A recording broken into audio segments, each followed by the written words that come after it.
So, how about that Mueller investigation, huh? How about the Mueller investigation? At this point, it is mind-blowing to me. Wait a minute, guys. All right, it's the holidays. We're just trying to spend time with people that we love.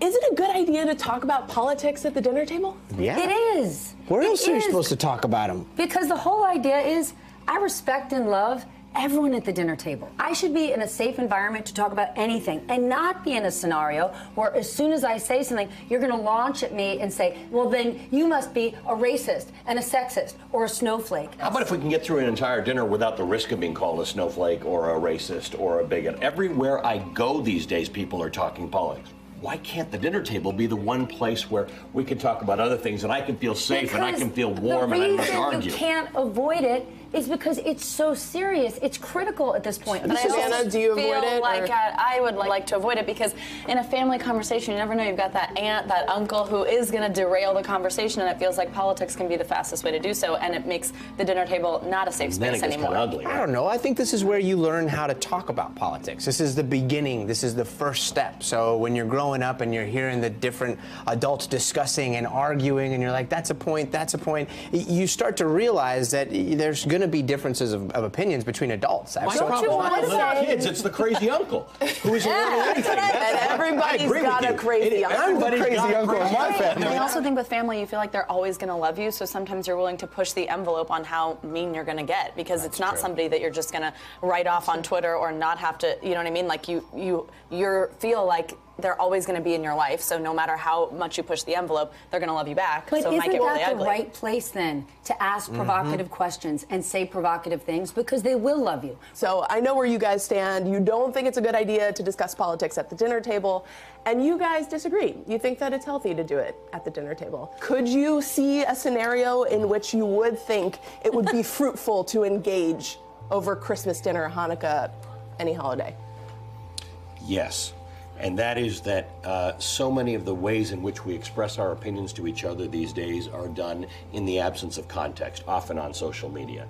Going through the rigor of having to say it in front of people you love and have them maybe come over to your side on an argument, or at least see it through your perspective. When you think about how in this day and age we are always on our phones and everything, when you have the time to be with each other, with how important politics have become in our everyday life and with how much they're permeating every moment that, for us of course at work, but just in general even out on the street, to be able to not share something like that with the people you love means you're excluding a whole chunk of things that you're thinking about from being able to bring it to the people that you care most about.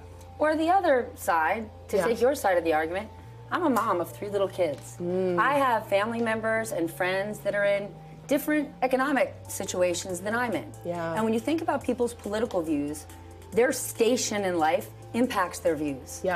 It's really nice in some scenarios. Don't bring that to the dinner table. I'm curious to hear if you guys think that money is something that's off limits. That should we discuss anything that has to do with finances or money at the dinner table? That, I'm clearer on the fact that I think that's tough. And remember, a lot of couples have problems because they don't speak about their finances. So I don't know if the holiday table is exactly the right place to do it, but it is a tough conversation. So you definitely should be able to have that conversation with the people closest to you at some point. We're going to move completely away from all that stuff and talk about relationships. Ooh, how do we talk about relationships at the dinner table? I think that's all we should be talking about at the dinner table. No politics. Let's talk about the juicy stuff. Who's dating who? When are you guys having kids? Yeah, I think I'm the crazy uncle that would definitely be asking. Oh, you're the crying uncle? Yeah, oh yeah. You've been outed. I want to know everything about, well, and they're very, very young, but I'm still like, so, do you have a boyfriend? They're like 6 years old. No, I'll say as a non-married person who has a boyfriend, when I've been at family functions and don't have a boyfriend, and they're like, you know, what's with that? Like, did that last boyfriend break up with you? You're like, please, that's the last thing that I want to talk about.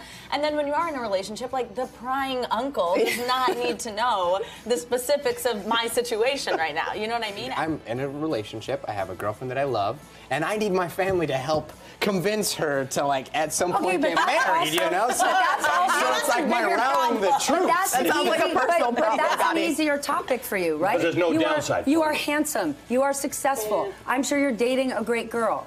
If somebody is in a different situation and they feel like showing up to a holiday is Judgment Day, especially with people of a different generation, especially if you're a young woman and that grandma might think, well, a man completes you. Then you start to avoid that subject. I grew up, my family's Indian, my wife's Jewish, I grew up amongst Italians, so it's like your situation. All we ever talked about was families, and people asked those sorts of questions that some people in society would find prying. But I think we've come full circle, as you said, with young people and social media feeling more free to talk about their love lives and their private lives and their social lives, and that's probably not a terrible thing. But if they're doing that on social media, they should at least do it at the dinner table. These are the people that will support you when the breakups happen, or when things are going good, when things are going bad. They're next to you. Well, I hope everyone feels better equipped to have your holiday dinners now. I'm ready to eat. Yeah, me too. We'll have to follow up and see how everyone's dinner time went. Thanks so much, guys. Thank you.